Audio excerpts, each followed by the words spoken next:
Ijoolleen nagaa faraarrii jaalalli gooftaa haalaaf iddoo isin jirtanitti isiniif haa ta'u obboloota koo jaalatamuuf kabajamoo kan taatanii akkam jirtu nagaa jirtu warroonni toora yuutuubii siifoo naan jedhu jalatti argamtanii jirraa jirtu ishiniin jedha. Ani obboleettiin keessan nagaa guddaa qaba. Nagaan na bira jiru akka isin bira jiru abdii guddaan qaba. Inni karaa hundumaatti nu eegee namarraa nu taasisee galanni rabbiif haa ta'u. Haalonni keessa jirru baay'ee ulfaachuu danda'a. Chaalenjii garaagaraa keessa jiraachuu dandeenya. Wantoonni baay'een nu arginuuf dhageenyu nutti toluu dhabuu danda'a. Garuu jiraannee yeroo kana argachuun keenya qabeenya guddaadha. Namoonni baay'een dandeettii beekumsa wantoota gurguddaa addunyaa kanarratti dhiibbaa waa gochuu osoo danda'an carraa har'a jiraachuu kan argachuu hin dandeenye namoota danuutu jira. Waaqayyoon immoo nu jaalatee nu gargaaree yeroo kana bara kana maatiroo sekendii kana nuuf kenne galanni rabbiif haa ga'u jechuun jaaladha.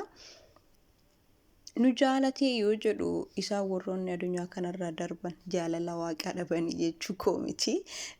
Wanti beekuu qabnu yeroon biyya lafaa kanarra jiraannu dabaree akka ta'e beekuu qabna jechuudha. Jiraachuun jira, du'uun jira, rakkachuun jira, argachuun jira, gammachuun jira, gaddi jira. Biyya lafaa kana keessa bu'aa baay'ee keessa darbinee jiraanna jechuudha. Chaalenjii baay'ee qaba. Garuu wantoota hundumaa gaararra darbinee jiraannee yeroo kana argannee jirra. Isa borillee immoo rabbitu beeka. Warra jiraatee waa jiraachisu immoo rabbiin akka nu taasisu abdiif amantii qabna jechuudha. Kanaaf haalota jiraannu keessatti maaliif akka jiraannu hammam immoo akka jiraannu eenyuuf immoo akka jiraannu beekuun murteessaadha jedhee yaada. Akka kootti isinillee kana beektu jedhee abdii guddaa isinirraa qaba. Namni tokko biyya lafaa kanarra hamma jiraatu maaliif jiraata? Maal gochuuf jiraata yookiin maal gochuuf jiraadha isa jedhu gaafii kana yoo of gaafate maal gochuu akka qabu gadi fageenyaan beekaa jechuudha.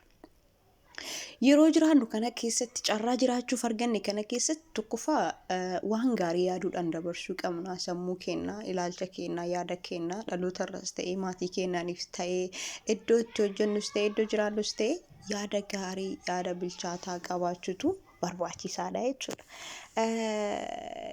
Ergasii immoo maaliif jiraanna jennee yoo of gaafannu maal gochuu akka qabnuu fi yeroo keenyatti immoo maal akka fayyadamuu qabnu gadi fageenyaan beekuu dandeenya jechuudha. Toora kanarratti har'a namoota baay'ee wal nu barsiiseera. Wal barachuu qofa miti waan baay'ee walirraa barachaa jirra, wal barsiisaa jirra.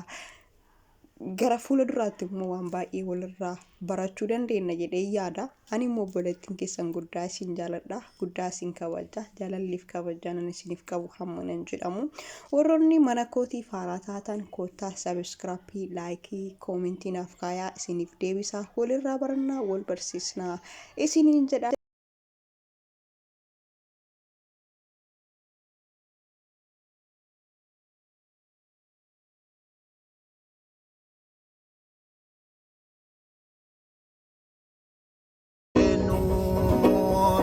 Ati konko jireenya kadda nurraa mul'ita wayyaa kadda adda yaada gaarii nu kadda. Sitti konko jireenya kadda nurraa mul'ita wayyaa kadda adda yaada gaarii nu kadda.